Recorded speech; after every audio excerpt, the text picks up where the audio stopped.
Hey guys, it's Danny here, the multiple streams queen.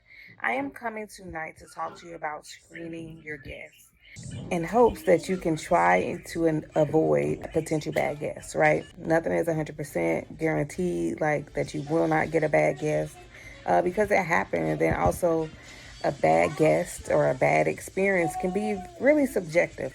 What you consider a bad guest, someone else may not, right? But there's some little tips and tricks to help you avoid those bad guests, right?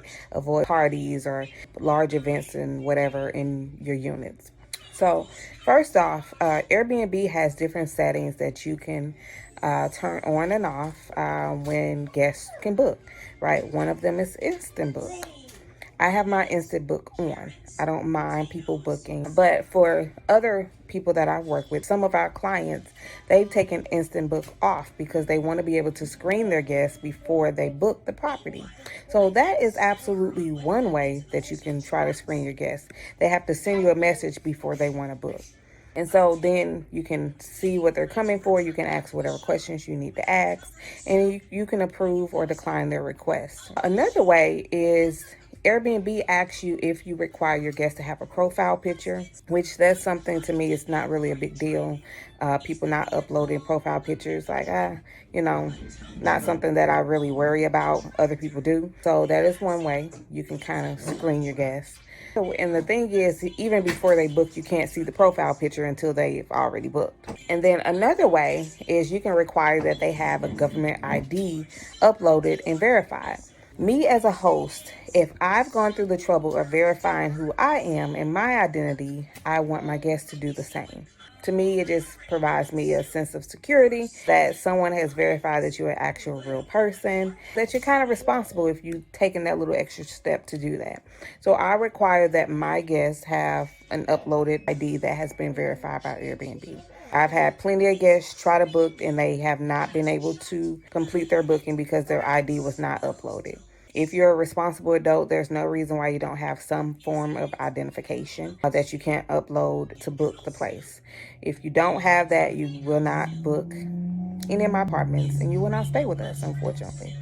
Another thing that you can do on Airbnb is you can actually require they have like a recommendation or referral from another host, right? So if they stayed in another person's Airbnb, they have given a favorable review.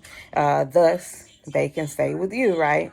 Again, that's not something that I have on. I have had guests that stay with us that have never had any reviews, that were new to the platform, and we have not had any, bless you, had any problems out of them at all, right? They were great guests, didn't give us any issues at all. Never had any issues as it pertained to a host recommendation, right? So that is another way that you can screen your guests. And ultimately, it really depends on what you have in your listing, your description, your house rules, and then the questions that you ask them, right? Do you have automation set up for when they do book?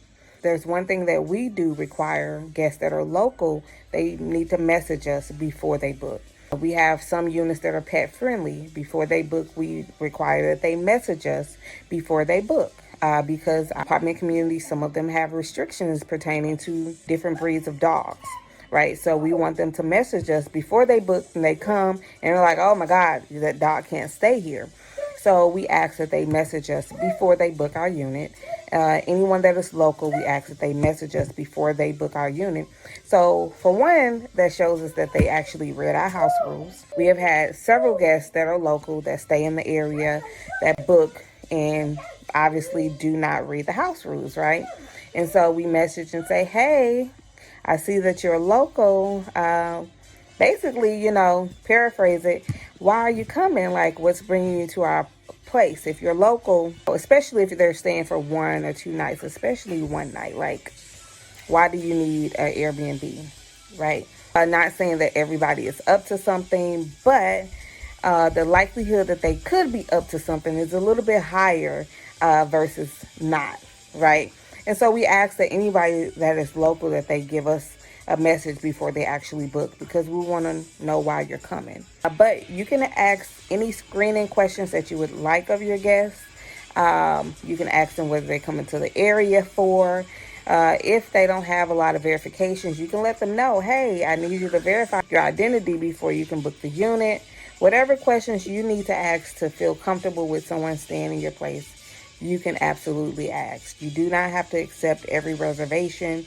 If you don't want to accept every reservation, please turn instant booking off so you are not left trying to cancel guests.